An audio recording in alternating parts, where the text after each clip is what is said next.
Hi, welcome to games and goals. Entry ఇచ్చిన first ఎడిషన్లోనే ఛాంపియన్గా నిలబడినటువంటి టీం గుజరాత్ టైటాన్స్. హార్దిక్ పాండ్యా కెప్టెన్సీలో ఫస్ట్ ఎడిషన్లోనే అందరినీ సర్ప్రైజ్కి గురిచేసి ఛాంపియన్గా నిలబడింది. But Hardik Pandya Mumbai Indians trading ద్వారా ముంబైకి వెళ్ళిపోవడంతో శుభ్మన్ గిల్ లీడ్ చేసినటువంటి గుజరాత్ లాస్ట్ ఎడిషన్ అంతా ఆకట్టుకోలేకపోయింది.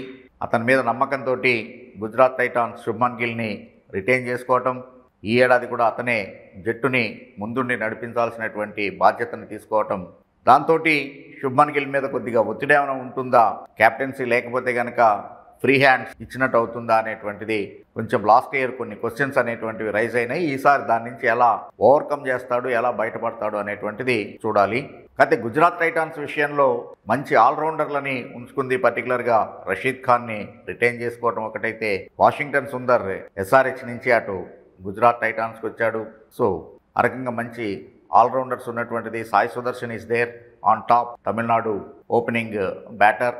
కాబట్టి ఈసారి శుభ్మన్ గిల్ మీద కొద్దిగా ఒత్తిడి తగ్గేటువంటి విధంగానే గుజరాత్ టైటాన్స్ కూర్పు అనేటువంటిది ఉండబోతున్నట్టుగా కనబడుతోంది. కాకపోతే సహజంగా కొంచెం చాలా నెమ్మదిగా కనబడేటువంటి గిల్ హై ఎక్స్పెక్టేషన్స్ ఉండేటువంటి ఐపీఎల్లో డెఫినెట్గా కొంత అగ్రెషన్ని చూపించాల్సినటువంటి అవసరం ఉంది. ఈసారి అతను ఆ రకమైనటువంటిది అగ్రెషన్ ఏ రకంగా చూపిస్తాడు అనేది చూడాలి. అలాగనే ఓపెనింగ్ ఇండియన్ టీంకి వచ్చేవాడికి ఒక్కొక్కసారి ఓపెనింగ్ చేయడం, ఒకసారి నెంబర్ 3లో రావడం, అది కొంచెం ఆ అడ్జస్ట్మెంట్ అనేటువంటిది గిల్కి కొద్దిగా ఇబ్బందిగా ఉంది. ఈసారి మళ్ళీ అతను ఓపెనర్గా ఒక మంచి సాలిడ్ ప్లాట్ఫామ్ వేయాల్సినటువంటి అవసరం ఉంది కెప్టెన్సీతో పాటుగా. దాన్ని శుభ్మన్ గిల్ ఏ రకంగా ఓవర్కమ్ చేస్తాడనేటువంటిది చూడాల్సినటువంటిది. అలాగనే బౌలింగ్ డిపార్ట్మెంట్ ఈసారి మరింత బలపడినట్టుగా కనబడుతోంది గుజరాత్ టైటాన్స్కి. పర్టికులర్గా తన ఆరంగేట్రం నుంచి ఆర్సీబీకి ఆడినటువంటి మన హైదరాబాదీ మహమ్మద్ సిరాజ్ ఈసారి గుజరాత్ టైటాన్స్కి వెళ్ళటం, ఈవెన్ అలాగనే ప్రసిద్ధి కృష్ణ. సో అందుకని ఇండియన్ పేస్ అటాక్ గుజరాత్ టైటాన్స్కి ఈసారి చాలా బలంగా కనబడుతోంది. That is a added advantage డెఫినెట్గానే. పేస్ అండ్ బౌన్సీ ట్రాక్స్ మీద డెఫినెట్గా Siraj and Prasidh Krishna will be the key factors. Rashid Khan of course తెలిసినటువంటిది. ఒకవేళ ఈవెన్ ఫస్ట్ ఎడిషన్లో కూడా అటు హార్దిక్ పాండ్యా ఆప్షన్సీలో అతను ఆడినటువంటి ఒక 2-3 మ్యాచ్లకి క్యాప్టెన్సీ చేసినటువంటిది. డౌన్ ది ఆర్డర్ విధ్వంసకరమైనటువంటి batsmen. Even for that matter Washington Sundar ఎస్ఆర్హెచ్లో ఆడినప్పుడు అన్ని మ్యాచ్లో అతనికి అవకాశం రాలేదు కానీ, బట్ ఈసారి డెఫినెట్గానే ప్రతి మ్యాచ్ ఆడేటువంటి అవకాశం ఉంది వాషింగ్టన్ సుందర్కి.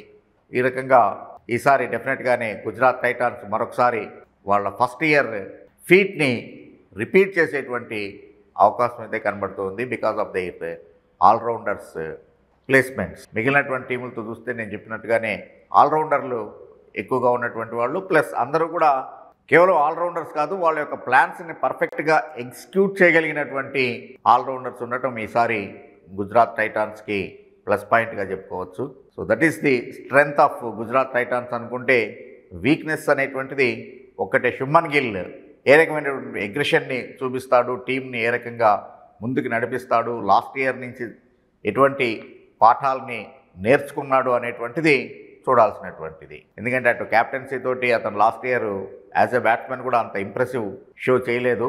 సో దాని నుంచి బయటపడి శుభ్మన్ గిల్ కనుక సాలిడ్ ప్లాట్ఫామ్ వేయగలిగేట్లయితే along with his partner Sai Sudharsan తోటి డెఫినెట్గానే Gujarat Titans will do the wonder. Thank you.